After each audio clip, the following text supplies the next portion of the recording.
Ya, assalamualaikum Bang Andi. Mohon maaf, kita di bidang itu kita belum paham, artinya kita masih nol. Karena kita itu kan sering perjalanan di syariat juga, kita sholat sering kita tinggalkan, kadang gitu kelewat waktu gitu Bang Andi. Jadi kalau misalnya kita belajar di tarekat ini, kita ber-DN, kita selalu aktif, apakah kita harus sejalan dengan syariat itu Bang Andi, itu maksud saya. Kalau misalnya kita meninggalkan syariat sholat waktu itu, apa kita masih punya utang apa tidak gitu Bang Andi. Kita di bidang sholat ini kita belum paham gitu, apa ini sejalan gitu Bang Andi, maksud saya. Bang, ini saya mau nanya Bang, kita biar nggak putus di end, gimana caranya Bang supaya kita tuh selama 24 jam kita tuh nggak putus di end gitu Bang. Tapi segi yang saya lagi sendiri gitu, saya bisa giliran saya ngobrol sama teman sama siapa gitu kita lupa gitu Bang. Supaya kita tidak putus, gimana caranya Bang? Mohon penjelasannya Bang. Makasih. Waalaikumsalam warahmatullahi wabarakatuh, Bang Mawardi. Jadi zikir nafas ini bukan toriko, ya. Kita harus pahami. Jangan nanti dianggap pula wah zikir nafas sudah jadi toriko. Jangan. Kita ini bukan toriko. Beda dengan toriko tertentu. Tapi kalau kita mau artikan toriko itu kan jalan. Nah, jadi lebih enak jalan menuju Allah, dan ini bukan dibilang toriko. Dan dalam zikir nafas ini jangan kita anggap bahwa setelah kita paham hakikat maka syariat kita tinggalkan. Itu pemahaman yang salah. Justru kita kalau betul-betul paham hakikat, kita akan kembali kepada syariat. Yang dahulunya nggak pernah sholat jadi sholat, yang dahulunya malas sholat jadi sholat. Karena begitulah orang yang benar-benar paham hakikat. Kalau dia bilang saya paham hakikat ma'rifat, saya sudah kenal Allah, lalu dia nggak mau sholat, berarti orang tersebut belum paham. Ya, justru orang yang paham pasti akan kembali kepada syariat. Ya, mudah-mudahan paham ini. Mudah-mudahan dapat dimengerti. Jangan pula dianggap kita hanya sebatas belajar DN terus nggak sholat lagi. Jangan, itu salah pemahaman. Lantas yang kedua, mengenai zikir yang tiada putus, sebenarnya kita harus pahami dulu makna zikir. Bang, bagaimana biar DN saya tidak putus? Ya, kita pahami dulu zikir yang hakikat zikir itu apa. Kalau kita memahami hakikat zikir itu menyebut hu Allah, kita menganggap dengan DN 24 jam, dengan berzikir nafas 24 jam menyebut hu Allah, itu salah pemahaman. Karena mustahil ada orang yang bisa menyebut hu Allah 24 jam, itu mustahil. Karena apa? Kita banyak kegiatan, banyak yang harus kita fokus pada kesadaran, ya. Jadi yang betul tuh zikir yang 24 jam itu yang bagaimana Bang? Kesadaran kita kepada Allah yang 24 jam, itu yang betul. Saya ketika sendiri Bang, sadar saya kepada Allah, sambung saya kepada Allah. Tetapi ketika saya sudah ngobrol sama teman, hilang zikir saya Bang.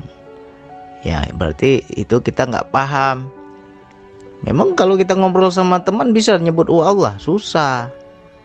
Ya, susah kita udah ngobrol karena kesadaran kita sudah terpisah-pisah. Jadi yang benar adalah kita itu on kepada Allah, sadar kepada Allah, bukan 24 jamnya nyebut nama Allah, tapi kesadarannya yang 24 jam. Ya. Kita bergerak, kita berjalan, kita beraktivitas, mau ngapain aja kesadarannya yang selalu tersambung kepada Allah. Bagaimana Bang biar kesadaran itu bisa selalu tersambung? Ya makanya dilatih dengan zikir nafas. Zikir nafas inilah penginstalan pengaktifan kesadaran jiwa. Jadi kalau kesadaran jiwa kita sudah aktif, di situ baik dalam kondisi duduk, berdiri, berbaring, kita itu akan selalu on kepada Allah, baik menyebut nama Allah maupun tanpa menyebut nama Allah. Ya, contohnya saja ketika kita bekerja kan menggunakan tangan, ya kan? Ketika tangan kita bergerak, kita bekerja menggunakan tangan, bergerak, memegang, apalagi mengangkat. Ya, sadari saja siapa yang memberi tenaga itu. Itu orang yang sudah sadar, pasti itu sudah zikir namanya. Ya Allah, berkat kuasamu, berkat daya darimu, aku bisa mengangkat barang ini ya Allah. Tidak ada kekuatanku ya Allah, kecuali Engkau yang memberi kekuatan. Karena kekuatan darimu lah aku bisa mengangkat barang, aku bisa bekerja. Orang yang sadar seperti itu, itulah orang yang sudah berzikir. Ya, kemana lagi? Kemanapun kita menghadap, di situ wajah Allah, ya kan? Kita pergi ke rumah teman, kita ngobrol sama teman, kita melihat teman kita, ya. Pernah nggak kita syukuri nikmat mata ini? Terima kasih ya Allah, masih bisa melihat aku. Terima kasih ya Allah, semua ini atas penglihatan darimu ya Allah. Ya. Kalau ada orang yang bisa seperti itu, berarti orang tersebut tersambung kesadarannya kepada Allah. Berarti orang tersebut sudah berzikir kepada Allah. Ya. Jadi bukan menyebut nama Allah 24 jam. Jangankan kita 24 jam. Pagi kita zikir, begitu bangun dari tempat zikir, ngobrol kita sama istri, ngobrol sama anak, ngobrol sama teman. Mana bisa lagi nyebut nama Allah, ya. Jadi kesadarannya lah yang 24 jam. Kesadarannya lah yang terus tersambung, tidak pernah putus. Kalau kita belum mampu, ya kita latih terus. Memang akan ada putus sambung. Ya. Kita ini bukan robot. Kalau robot bisa diprogram tersambung terus. Nah, kalau kita ini kan tetap ada lalainya. Ya, tetap ada lalainya. Apapun kita dalam kehidupan, bawa Allahnya itu. Kesadaran kita tersambung terus kepada Allah. Apa yang kita pandang, bisa nggak menyaksikan Allah, ya kan? Apapun yang kita lihat, apapun yang kita lakukan, ya. Bergerak saja kalau kita paham hakikatnya ini daya dari Allah, kuasa dari Allah, ya. Kita itu sudah zikir namanya. Nggak usahlah kita bekerja, mau minum kopi aja. Begitu kita angkat kopi, kita sadari, kita angkat gelas kopi itu kan. Aku sadari ya Allah, berkat kuasamu ya Allah, aku bisa angkat gelas kopi ini. Kekuatan darimu ya Allah. Coba kita lumpuh, bisa ngangkat gelas kopi? Nggak bisa. Lalu apa lagi? Kita minum kopinya. Terima kasih ya Allah, berkat rasa darimu aku bisa paham nikmatnya kopi. Aku bisa masih rasakan rasanya kopi, manisnya kopi. Itu baru rasa kan? Apalagi kita telan itu air kopi itu. Udah kita waktu minum kita telan. Ya Allah, berkat kuasamu ya Allah bisa aku telan. Coba kita nggak ada dikasih kekuatan, nggak bisa nelan lagi. Ya. Nah, orang-orang yang seperti itu, itulah yang dibilang zikir tiada putus. Dalam segala gerak, baik diam, baik bergerak, selalu ada Allahnya.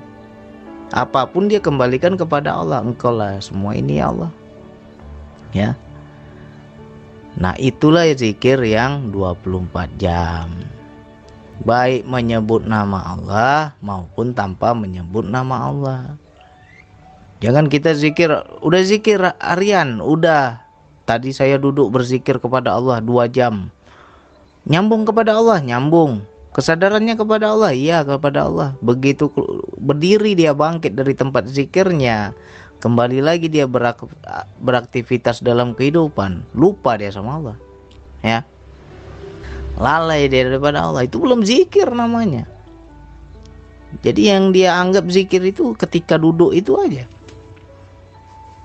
Padahal sangat jelas Allah bilang, berzikirlah kamu sebanyak-banyaknya, baik dalam kondisi duduk, berdiri, dan berbaring. Berarti dalam setiap kondisi kita disuruh zikir. Zikir yang bagaimana? Inilah yang kurang penjelasan selama ini. Yang kita pahami, zikirnya nyebut nama Allah banyak-banyak, ya. Padahal bukan seperti itu. Zikir yang sebanyak-banyaknya itu apabila kesadaran kita selalu tersambung kepada Allah. Dalam setiap gerak hidup kita selalu kita menyadari Allah, berisan kepada Allah. Nah, orang-orang yang sudah mencapai zikir yang tiada putus ini, maka barulah dia bisa mencegah yang namanya keji dan mungkar. Ya. Makanya Allah bilang, sesungguhnya sholat itu mencegah keji dan mungkar. Pagi sholat kita, selesai sholat, mungkar jalan lagi, perbuatan keji jalan lagi, berarti nggak sholat orang itu, ya kan? Jadi yang benar itu kita harus pahami. Lantas apa tujuan sholat? Tujuan sholat berzikir, sadar, menyaksikan Allah, bertemu kepada Allah, berhadapan dengan Allah, ya, menyambung kesadaran kepada Allah. Itulah hakikat zikir. Nah, kalau kita latih DN ini, kesadaran kita aktif, nah disitulah baru kita bisa paham, dan disitu akan terpanggil kembali kepada syariat. Dahulu kita dengar ajan biasa aja, ya kan? Tapi kalau kesadaran sudah tersambung, bukan muazin itu yang manggil itu, yang manggil itu Allah, ya. Itulah bagi orang yang kesadaran tersambung. Gemetar hati dia kalau belum sholat. Habis itu sudah dia dengar azan, karena masih ada kesibukan, dia abaikan, ya. Bentar lagi lah aku sholatnya, masih panjang waktunya misalkan. Tapi karena kesadaran ini selalu aktif, itu akan ada interaksi di hatinya. Seolah-olah Allah itu berkata-kata, udah kupanggil tadi kok nggak datang juga, sudah kupanggil kok nggak mau kesini juga, kata Allah. Sholatlah. Akhirnya gemetar hati dia, nggak tenang hati ya kalau belum sholat, ya. Itu bagi orang yang paham hakikat. Jadi kalau kita bilang saya belajar DN bang, saya nggak sholat lagi, salah. Nggak ada kita mengajarkan seperti itu. Justru kalau kita betul paham tentang DN ini, tentang kesadaran ini, pasti sholat. Kemana dia menghadap, Allah terus yang dia lihat. Kesadaran ini tersambung terus, ya. Jadi itulah harus dipahami. Zikir itu bukan sebanyak-banyaknya nyebut nama Allah, tapi sebanyak-banyaknya menyadari Allah, menyambung kesadaran kepada Allah sebanyak-banyaknya. Itu yang betul, ya. Apalagi tidak banyaklah dalam kehidupan, contoh-contoh kehidupan. Misalkan kita melihat di pinggir jalan ada sampah, tergerak hati kita, ambil, kita taruh tong sampah. Itu orang yang berzikir, ya. Dia tahu mana benar mana salah. Itu juga sudah contoh zikir. Karena apa yang dia rasa, Allah itu cinta kebersihan. Akhirnya apa? Dia ambil sampah, diletakkan pada tempatnya. Makanya orang yang dulu belum pernah mengamalkan DN mungkin suka-suka. Kalau sudah mengamalkan DN, lebih berakhlak dia. Kenapa ya bang? Saya dahulunya suka-suka bang, sekarang ini saya apa-apa takut. Berarti kan selalu dalam pantauan Allah, ya kan? Jangankan terang-terangan, terang-terangan, sembunyi aja dia takut. Karena apa? Nggak pernah dia lepas dari Allah. Barulah keji dan mungkar itu bisa kita hindari. Seperti disorot kita oleh CCTV, oleh Allah. Aku dilihat terus ini sama Allah nih, gak beranilah aku macam-macam. Allah tahu isi hatiku, ya kan? Nah, kalau kita bisa seperti itu, baru mantap. Jadi untuk teman-teman saudaraku yang lain, pahami benar-benar apa tujuan zikir nafas. Mengaktifkan kesadaran jiwa biar kita bisa berisan kepada Allah. Kalau sudah isan, pasti kita terpanggil untuk lebih bertakwa. Itu tujuannya. Jadi jangan dianggap belajar hakikat nggak sholat. Oh, udah salah itu ya. Terus satu lagi, bagaimana bang biar nggak putus? Kuatkan DN-nya. Kita DN-nya aja malas-malasan, gimana kita mau aktif terus kesadaran ini? Ya, latih terus DN-nya. Pokoknya satu hari minimal sekali duduk 30 menit minimal itu udah paling malas lah itu. Kalau rajin ya semampu kita, berapa kali kita mampu. Kalau yang paling malas sehari sekali 30 menit duduk. Nah, kalau itu rutin, continue tiap hari, kesadaran kita akan aktif. Kalau kita kesadarannya sudah aktif, barulah kita bisa yang namanya zikir tiada putus. Kemanapun engkau menghadap, di situ wajah Allah. Kita akan menyaksikan. Dan hidup kita lebih tertata. Ya. Selama ini kenapa orang banyak juga maksiat, banyak juga berbuat keji, banyak juga berbuat dosa? Karena dia tidak pernah merasa dilihat oleh Allah, tidak pernah merasa diawasi oleh Allah, karena nggak zikir. Ya, kalau orang yang zikir nggak ada putus, dia on terus, nggak berani dia macam-macam. Ya, mudah-mudahan ini bermanfaat. Tolong diulang-ulang lagi, pahami hakikat zikir yang sebenarnya. Bukan sebanyak-banyaknya menyebut nama Allah, tapi sebanyak-banyaknya menyambung kesadaran kita kepada Allah. Itulah hakikat zikir yang 24 jam tadi. Walaupun dia tidur, tetap dia sambung kepada Allah. Oke, hanya itu yang bisa saya sampaikan. Wassalamualaikum warahmatullahi wabarakatuh.